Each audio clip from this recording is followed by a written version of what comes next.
Hi, everybody. Welcome back to HausQueens. I'm your host for tonight, Darby Soundcheck Joyce. Joining me, I've got Miranda and Lustrous Rodriguez. And then we have two very special guests for a slightly late Mother's Day celebration. We've got Liz Lombardo, we have Hey. mother of Zachary from the Dallas Fuel. And then we have Christine Yankel, mother of Stratus from the Washington Justice. Hi, And everybody. Hello. we're really, really excited to have them on the show. Thank you so much for sitting down and talking to us.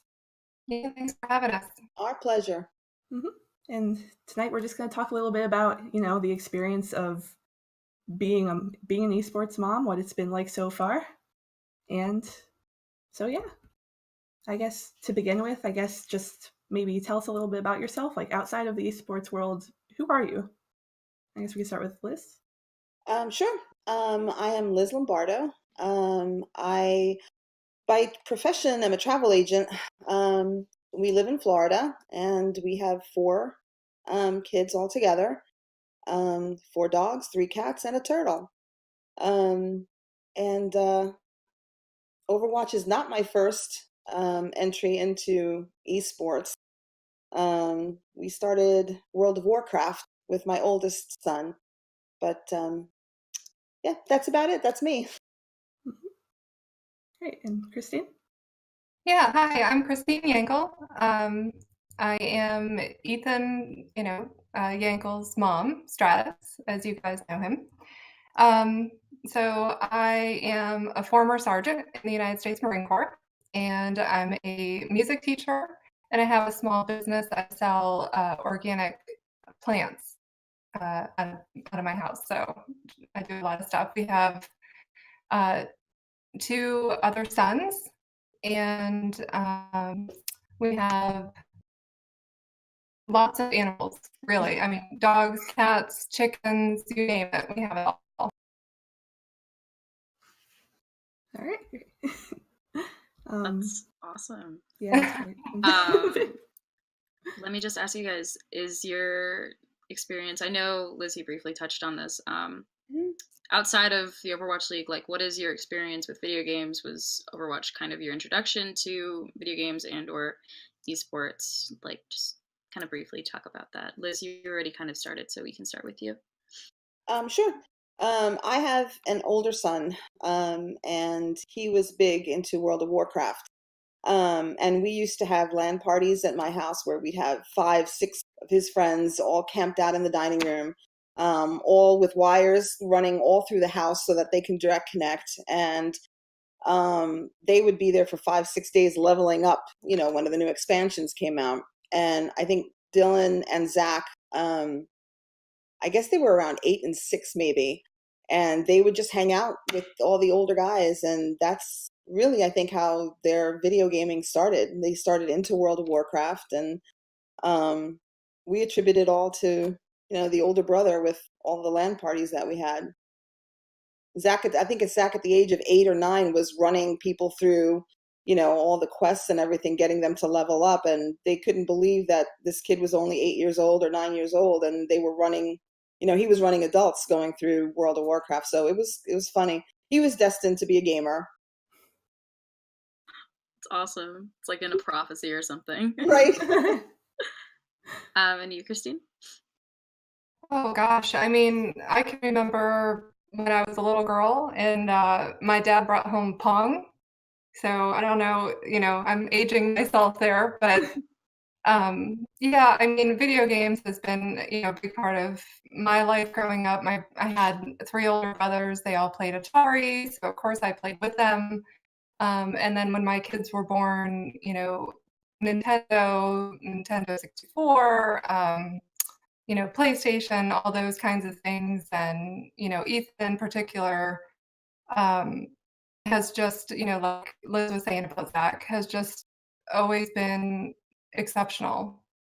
He was like in diapers and playing, finishing levels of Uncharted, So yeah, it's just something that I don't know that we knew it back then. We knew he was really good at all kinds of video games, but who knew? You could never really tell the future. That's fantastic. So like we both touched, I guess you both touched on it, like acknowledging that there was a talent from very early age. But I guess what was your reaction to your sons kind of saying they wanted to pursue esports as a career? Like deciding, you hear it a lot, I guess, in the discussions like, oh, my kid wants to play video games and make that his job. So I guess, how was that for you? And I guess, have your feelings changed much since the beginning? Like, how is it different now? I guess maybe we could start with Christine for that one. Yeah, for me, I think there's a difference. I everywhere, I go now, it seems like, people ask me what my kids are doing, and then to say that I have a son that's a professional in esports, and it seems like all the kids want to do it. But there's a difference between wanting to do it and then sacrificing and working really hard to do it. And that's the difference, is you have to really be giving up everything to pursue this dream. When Ethan told me, that he wanted to pursue this, I had already known that he had worked so hard. So for me, I was behind him 100%. I can't say the same thing about, like extended family and friends. I don't think people really understand what it takes to be a professional in this field. I think there's a lot of people that feel like you're lucky, that your kid is really lucky. Um, and I think that, I think there are a lot of people that wouldn't allow their children to do it. But I think as a parent, if you see your kid sacrifice their time with their friends, their time with pretty much everything else except for school, just sacrificing in that way, you can't help but support them 100%. Absolutely. I think with us, we knew, I think Zach wanted to start off kind of streaming was our initial discussion with him. He kind of wanted to start streaming. And then he started getting into these little teams, and he would play, I guess, like open division kind of little tournaments and stuff like that. And it progressed into becoming an actual professional at it. And we kind of had to have the discussion because we were really focused on school. And he was kind of like a sophomore, I guess, in high school when he started with Renegades. And that was like our first foray into professional esports. And we realized at that point that for him to really do this the right way and be as good as he could be, we were going to have to kind of change our feeling on the schoolwork. So we wound up, schoolwork was a non-negotiable. He needed to get his high school diploma. That was first and foremost for us. That was never going to change. But we wound up taking him out of public school, and he went into virtual school. So this way he had flexibility, because people don't realize, they think they're playing video games, but they're scrimming 8 hours a day. They're doing VOD review. They're doing tournaments, and you can't do the 7 to 3 school day. So you need the flexibility to be able to get all of your work done and then get your schoolwork done at the same time. So that was a big realization for us that, hey, you know what? He's going to do this, and we need to change our focus, and we need to make it easier for him so that he can finish school and get work, because it's work for them. It's not just, I laugh when people say, oh, he's playing, video games. They don't realize the extent of, blood, sweat, and tears that these guys put in to their days, and how long their days are in order for them to get to the point that they are. Yeah, absolutely. Absolutely. Yeah, I mean, that's what everybody was like, oh, is Ethan playing games again? I'm like, no, he's working. Right. And that's kind of how we said it in our house, because it's not, it's work. Yeah. Yeah. That's really interesting that you say that, because the next question is about like just outside reactions, like reactions of extended family or other friends, and how that, if at all, has changed over the course of the Overwatch League growing and getting more serious. Especially, the finals this past year sold out the Barclays Center, which is like this massive stadium. And I know, like, for me, when I tell people that I work in esports journalism, it's kind of like, you report on video games? What is that? Like, but yeah, I was just wondering kind of about if that has changed at all. At the beginning, we had a lot of the negative, comments, like, I can't believe you're letting him do this. And, he should be out doing more. Now, Zach used to play soccer. He was already starting to be recruited for colleges and stuff like that. So, people didn't understand, I guess, where we were coming from, why we were letting him give that up, why we were taking him out of school to play a video game. I think that perspective is changing a lot now, with more focus. You see the games now on ESPN, on Disney XD, and it's becoming an Overwatch League. It's just, people are now starting to realize, hey, this is a thing. And personally for us, our friends have come around. I mean, my husband has coworkers that text us, hey, we saw Zach on Disney XD. When is Zach playing again? And our families, we send out the schedules, and they're watching now. So, and by virtue of them watching, their kids are watching and their friends are watching. And, hey, my coworker's kid is on, this team and they're playing. So I think the perspective is changing, and I think it's growing, and I think it's going to continue to grow. And I think, from multi-generational, I think, because you'll have the parents, you'll have grandparents now that are watching it, along with the kids. So I think it's a great thing. And I think it's growing really quickly. Yeah, pretty much the same experience here. I mean, I would say that extended family and friends were very skeptical. And it was always, oh, he's playing that game again. Oh, why isn't he at this event? Or, this family dinner, there was a lot of things that he missed. And, that's why we adopted, saying work instead of gaming, because it was important for us, to kind of set that standard early and say, this isn't just playing games, it's working. And really, every single one of those people, even the most skeptical, have really come around. They watch now, Ethan's grandparents are on Twitch now watching. I think, people have really come around, and no matter where I go now, if people ask me, what my kids are doing, to say esports, I don't even have to explain it anymore, 99% of the time. Whereas I would say, a year or two ago, I had to explain even what esports was, So yeah, it's definitely growing, and it's exciting to see. It's interesting, that distinction between gaming and work, because, like, it feels like the word work legitimizes everything, even though, like, obviously what everyone's doing is legitimate.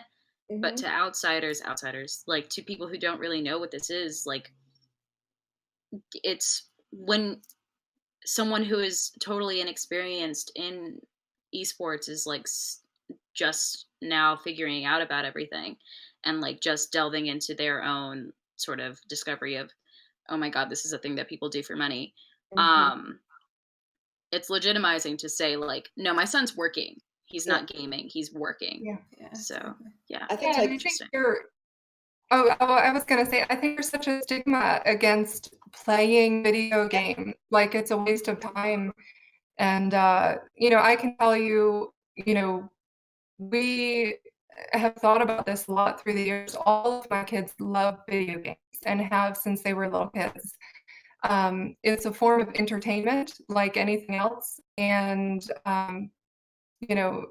I think that our society is kind of changing the way they feel about video games in general. Yeah. I think for us, I mean, we see the word gaming and we're kind of insiders. We know what gaming entails, what it means, what these guys are doing. But for somebody that's new that hasn't really been around esports, um, the term work does legitimize that esports and that gaming.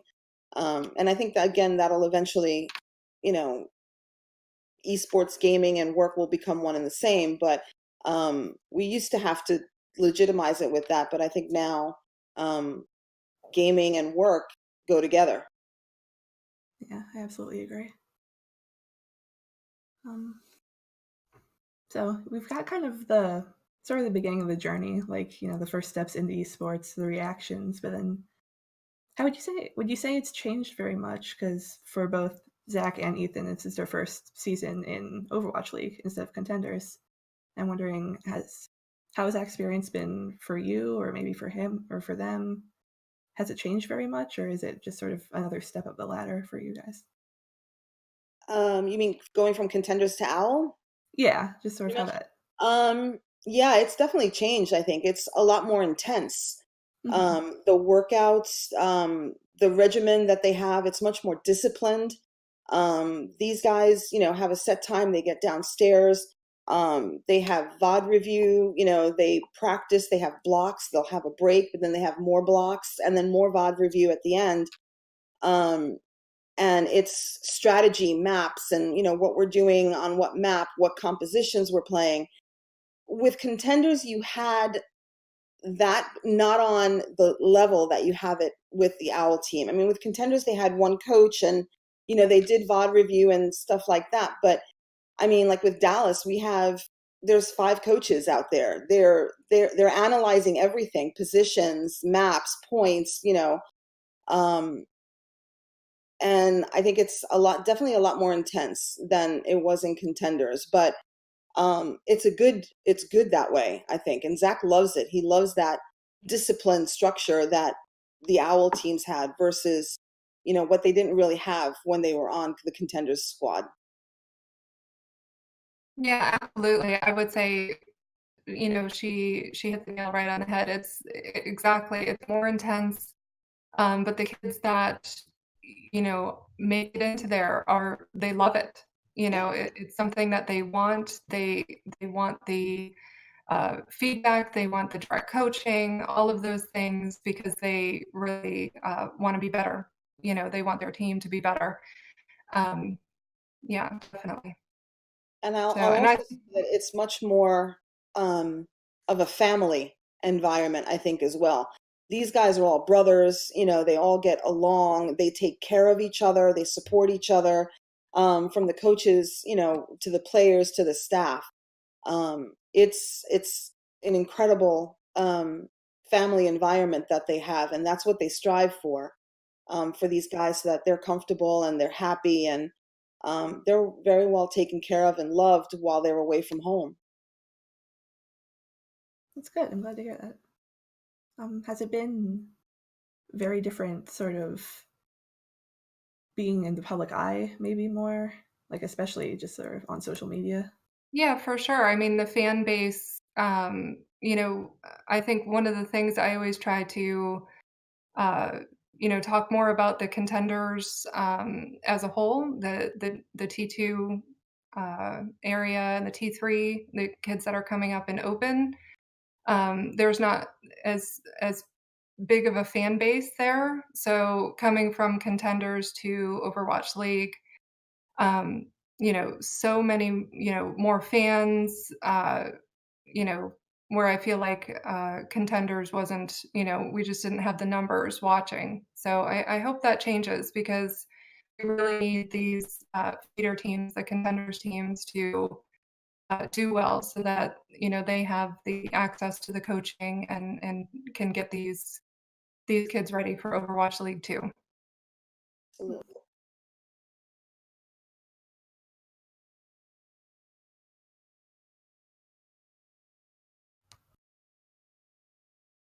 Right. Um, Miranda, did you want to? Yeah, sure. I was waiting on Liz to chime in, but it's fine. Do you have like any differences or anything that's like super noticeable about moving from contenders to the Overwatch League, like the amount of time that you've been in the public eye and like I would You're imagine talking it's just mostly in like the super like stressful. social media type of aspect of it. Yeah, no, for sure. Like, Um, the difference between contenders and OWL has been huge. Just even like if you see the Twitter followers, I mean, like the second he came on to Dallas, he started growing his Twitch stream and his Twitter followers started. Um, it's really cool. You have a lot of the fans that are always tweeting out to you and seeing how you are. The artists that we have in the Overwatch League community are incredible. I have a huge scrapbook of all the artwork that it's just incredible that they draw of Zach, and I keep that all aside. Um, and it's kind of nice. I like associating, with everybody, and especially when we were into Dallas and I got to meet a lot of the people that I talked to, whether it's in the Discords or on Twitter itself. I always tell them, just come up and find me, meet me, let's talk, say hi, hug, and all that stuff. You definitely have a lot more of that in moving up into OWL versus when you were in contenders. I mean, the kids on Fusion Uni got a lot of exposure because Fusion Uni was doing really well, won contenders twice. So they were very well known. So I think that was a little different than some of the other teams that are in the tier 2 and tier 3 that aren't as well known, maybe. So those guys had a little bit of a better introduction into OWL with the huge hit of social media that was going to come at them when they entered OWL. But I think the teams do a good job too, trying to teach them how to handle everything and how to manage everything, and just on a day-to-day basis, what you should and shouldn't do, and what you should and shouldn't let bother you. Is it similar for you guys? Because I know, Liz, you especially have sort of become kind of a figure for the Dallas fan base, and sometimes that, like, normally it seems very positive. I know sometimes some of the negativity I gets have thrown had your way instead. 99.8%, I'm going to say, positive interactions on Twitter. The amount of love and support that I get, has been astonishing to me. I mean, I never in a million years imagined that would come my way just because, because of who Zach is. I was kidding him the other day. I said, people know me because I gave birth to you. That's the only reason people know who I am. There have been a couple of negative, tweets or, stuff like that. But, you basically you have to make it into your head that you're not going to let it bother you. And like I tell people, the block button is your friend. So, your timeline is your timeline. You want it to be a positive, healthful timeline. So if there's a lot of negativity on there, you just get rid of the negativity. It's not going to serve you any purpose. So just block, remove, mute, whatever you need to do. But for the most part, I mean, I love everybody out there, and the people that associate with me and interact with me are just awesome, just super awesome people. So they're great. The community has been great. Yeah, that's great. I always say blocking is a form of self-care. That's like my big thing. Like, the if block anyone button is your friend. absolutely. Yeah. I can't even imagine how, like, I'm 19 now, and I can't imagine like catapulting to the level of like, I don't want to say fame, but like fame that ooh, sorry, that your sons have, like, just so quickly. Yeah. I just, even thinking about it is just like absolutely mind-boggling. And I just want to know like how that's affected maybe family life, or how you guys kind of manage that sort of super quick leap. Like I said, I mean, we just try not to. We don't dwell on it. We don't dwell on it. There was one instance this past weekend, and Zach and I basically just kind of laughed it off. And you have to, you can't focus on that. You have to, get rid of it and just be positive about it. And, you said, all right, we're just going to let that go and not think about it again. And you move on. They're few and far between. Zach gets a lot more than I do, obviously. But he's really good at it. It doesn't bother him. And I don't know. I just think that, people tend to forget that these guys are working really hard out there. They're putting a lot into it. Everybody's entitled to just, maybe not have a great day, or the team itself isn't having a great day. And, that doesn't give everybody license to just tweet at people and just, with all these negative comments and stuff. Negativity doesn't foster anything. It doesn't help them, doesn't do anything. So, and the guys are really good at it, good about it. They'll just, they shrug it off and they move on. And that's what you need to do. You can't let that bother you, because it will destroy you if you focus on that negativity. For sure. I mean, I always tell Ethan, it's never personal, even though it's personally directed at you. If they don't know you, they can't hate you. So, the stuff that comes in, and it comes in for everybody. I mean, I've gotten things too where, it just doesn't make a lot of sense. And so I think that, keeping it in perspective, using the block button, I think is, I love that you guys said it's a form of self-care, because I absolutely agree. You don't need all that stuff in your mind. It shouldn't be a part of your space. Don't allow it. Yeah, but just, learning to, and I think the first couple of times it may hurt a lot. And then after that, you do really realize how to cope with it and move forward with your life, because you don't want to give it energy where you could be practicing or spending time with your family, doing things that you really want to be doing. Yeah, absolutely. I think my mom always says everyone's brave behind a screen. Yeah, exactly. So it's for sure. Yeah. It's really so much easier to be mean when there's I feel like the internet just kind of serves it as this cloak of just anonymity that's just so easy to hide behind. Yeah. I don't know. I have a lot of feelings about internet trolls. But I think for as much negativity as you might get, the positivity, I mean, definitely is more than the negativity. So, absolutely. It's so easy to focus on, like she said, you have that 99.98%, but it's really, easy to focus on that, really tiny percentage where, people are being cruel and trolls. And honestly, people that are putting hate out there, there's something going on in their life. It really has nothing to do with you. You just gotta move on and block, wish them well, and go on with your life. So I think, I remember, I don't know if any of you guys like Brene Brown or read any of her stuff, and she had talked about the man in the arena, and she said, anybody, that's not in the arena, it was a great quote, doesn't get a say. They don't get a say. If they're not in there with you, working hard and doing the things that you're doing, they just don't get a say. Mm-hmm. Yeah. So focus on the positive people. There's so many more, great things coming your way. Yeah, absolutely. So I guess this one's directed at Liz. This next one's directed at Liz, because we went over it a little bit.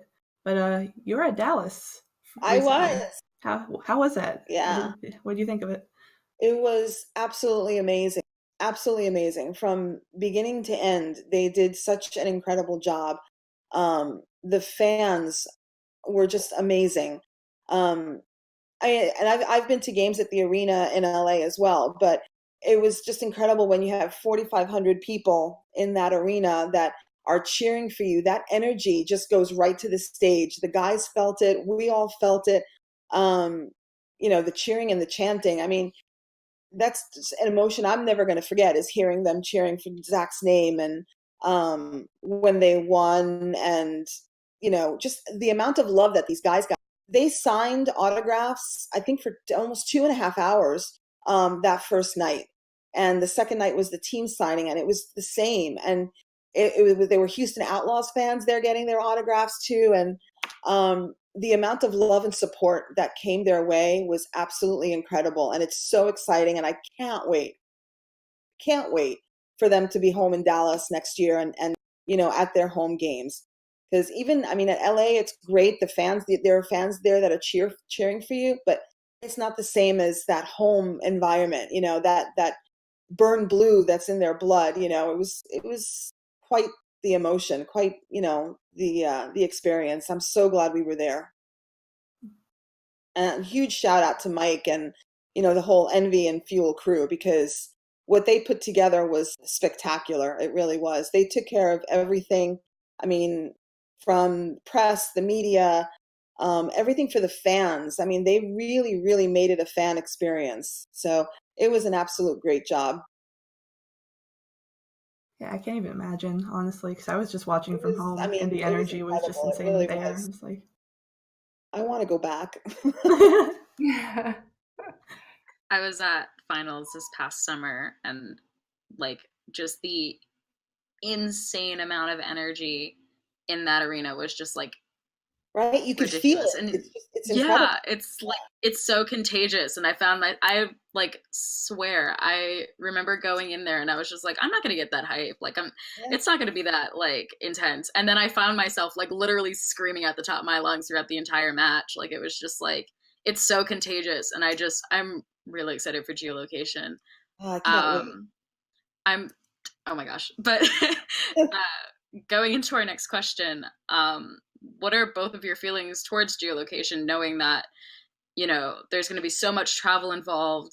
I travel a lot. I know it's super stressful.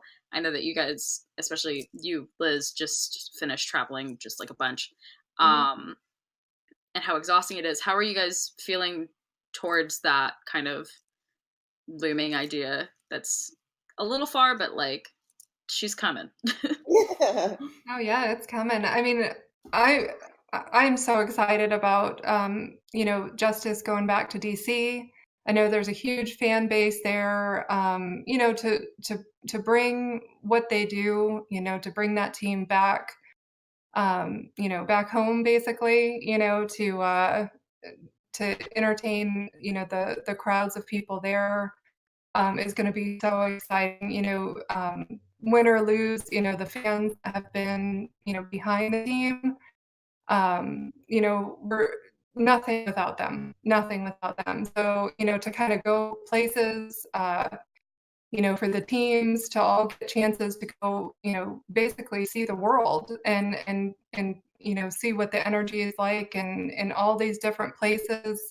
I think it's really going to be exciting. I think it's going to be tiring. It's going to be interesting to see how they make the schedules. But yeah, I mean, the fans deserve to have their teams home and get a chance to be a part of this and not have to travel so far. I think the teams are going to do a good job handling that. I know, like, Dallas is in the Pacific Division, and we're going to have to go into Asia and play Korean and Chinese teams, and I think they'll probably wind up staying out there a couple of weeks and then trying to do like a rotational among those teams that are out there, and then come back so that they're not traveling back and forth that much, especially those farther distances. But I think the teams will handle it. I think that it's all part of the discipline, and they'll figure out the schedule that'll work best for them. They'll give them the rest and scrim time and play time and stuff like that. But I'm sure, I have full confidence that the teams will be able to handle all of that. yeah.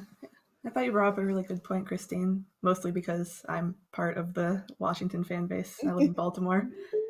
So it's just like one of my favorite experiences so far was just going to that first watch party that they did. Yeah, absolutely.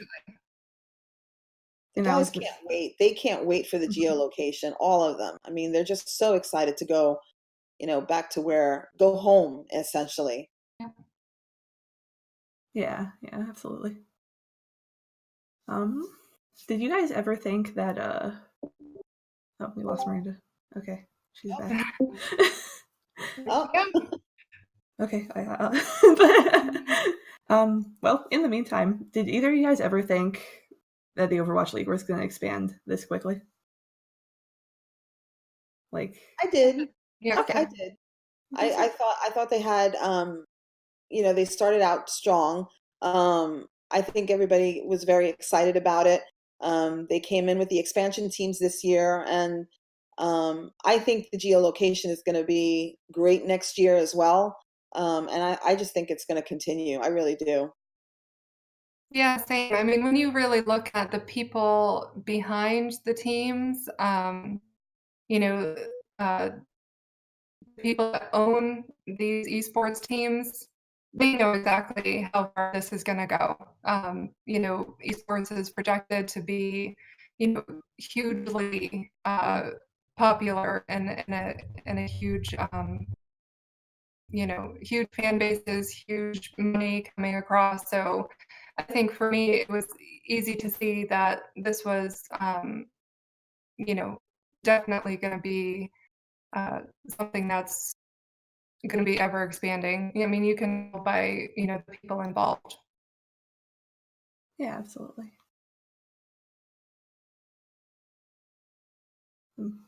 Miranda, are you good? Yeah, I'm good now. Okay, just want to make sure. We're back. Just wanted to see it. Everything's fine. The world isn't ending. I just got a new router. So, I'm sorry. Where are we? Are we at 11 or 12? We're at 12. Cool. Where do you guys see the Overwatch League in 5 years, or did we answer that? We kind of went into it, but I guess we could go more specific. We were just sort of talking about in 5, 10, however long in the future your motherly third eye can see. Like, where do you see the Overwatch League going and growing to? I mean, I think it's still growing and growing at that point. We're taking on new sponsors. I think that people will be investing more into the league. There'll be more teams coming in, more traveling. Honestly, I don't think it's going anywhere. I think it's only going to get stronger. Yeah, same. I mean, I hope for, a lot of the, cities that are, the fan bases are really looking for their city to get a team. I can see it happening. I can see it happening within a few years. Hugely growing in all different countries. The United States having a lot more cities that have, their local teams. I really can see this growing. Yeah, it's going to be huge. I mean, I can see, easily becoming, something that you see on just regular television often. Mm-hmm. It's already been really interesting to see it show up on regular television. For sure. Yeah. ABC. Yeah.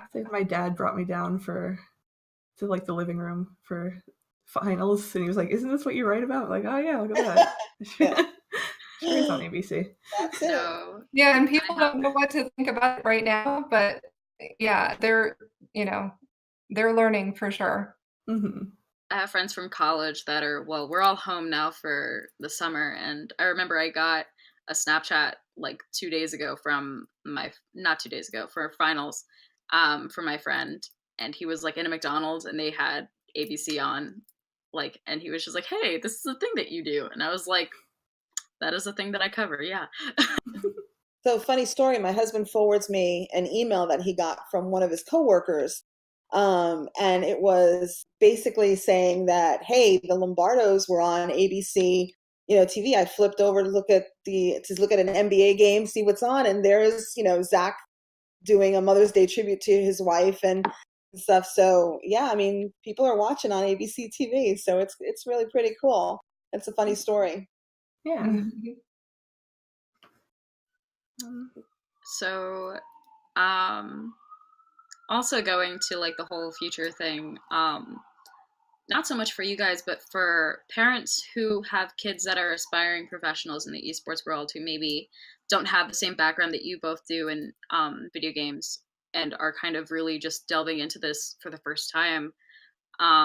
What advice do you have to them? And also, what advice do you have to those kids that are kind of aspiring to be where your sons are?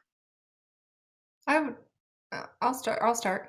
Yes. I would say for the parents, really listen to your kids. It's different from wanting to spend time, playing with your friends and playing video games. And, it's one thing, like I said before, to say that they're interested in pursuing professional esports. It's a completely different thing for them to, try to find teams, serious teams, to get into swimming, to, sacrifice time with their friends, with their family, to, not just play the video game, but to work at it. And if your kids are really working hard, I always tell my kids, and it's been our philosophy as soon as we had kids, we support whatever they work hard in. If you see your kids working hard in this, um, you know, give them a chance. It is a real industry. It's, if they're moving up the ranks, if they're getting calls from lawyers and agents and teams, it's real.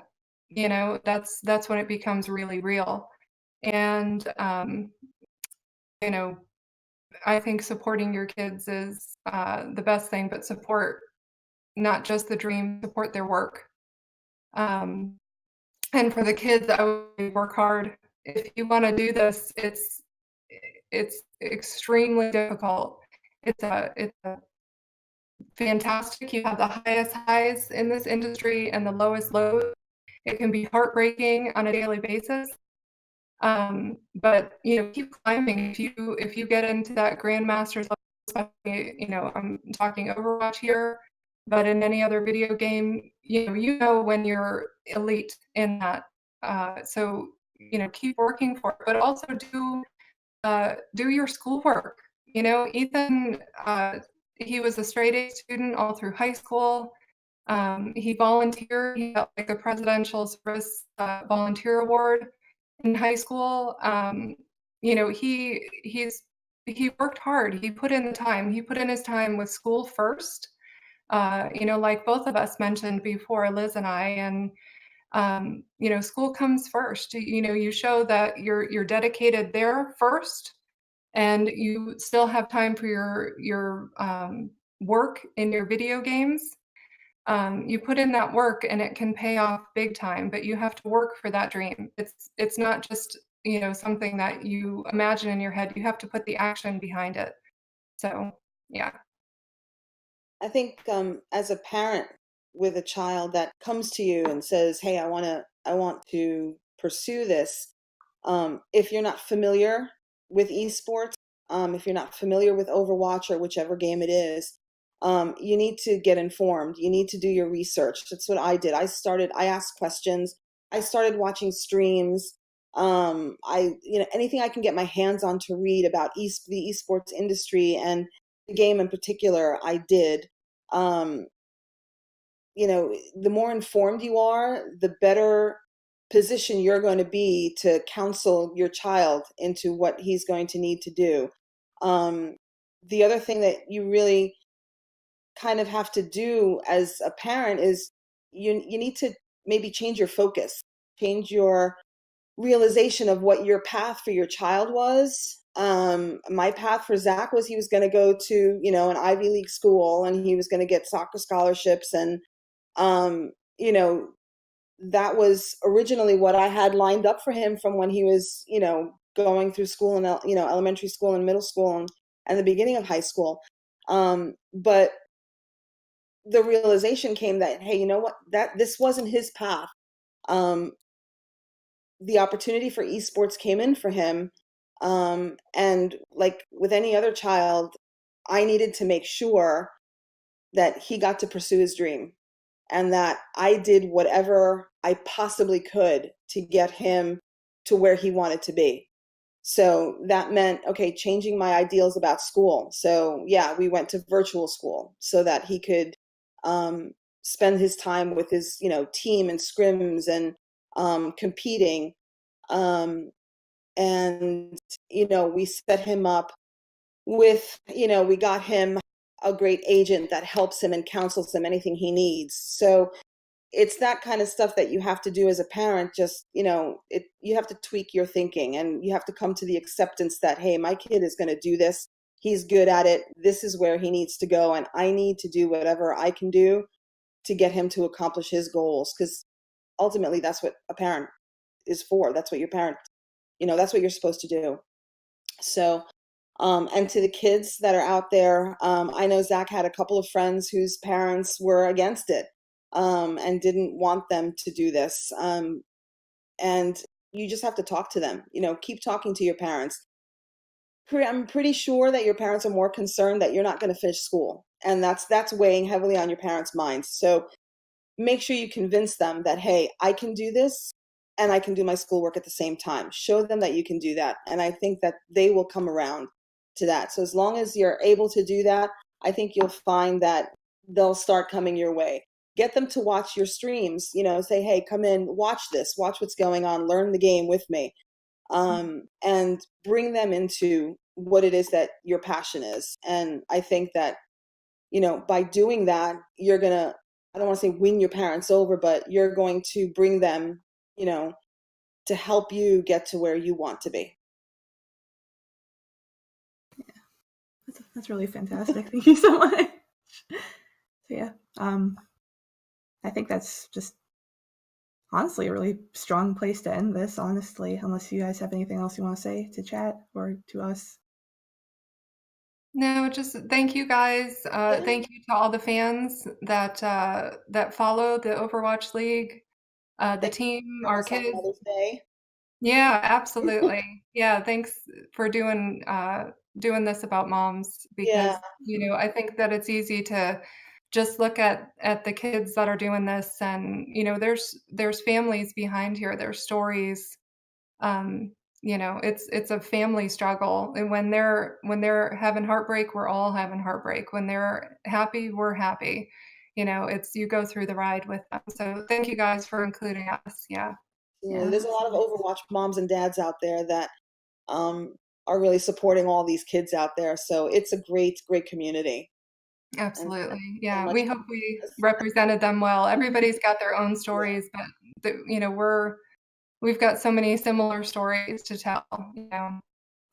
And I think esports definitely needs that, the supportive families. I think we need you guys. Sure. So thank you. Thank you. Miranda, anything else? Or? Just thank you guys for coming on with us. I know that having that sort of parental side of the story is so important for anything competitive, and having that sort of cheerleader aspect to everything is just like such a big part of really anything that anyone's child is competing in. I used to do marching band in high school, and we were in competitive band, and I know my mom still lives, eats, breathes, dies competitive marching band to this day. And I'm like out of high school for like a year and a half now. So it's like, it's something that's just like so very much, it just becomes like just a part of you. And really I want to thank you guys for just sharing that with us. It's very important. Yeah, absolutely. Yeah, thank you. So thank you so much, and happy Mother's Day. Happy Mother's Day, chat. Stay in school, like they said. Yeah. Stay in school and talk to your parents, all very important. And also watch Contenders. Yeah, watch Contenders. Yeah. Too. Support those guys too. Yeah, for sure. For sure. And then we on HausQueens will be back next Tuesday. But thank you so much for hanging out with us. Yeah. Love you guys. Thank you.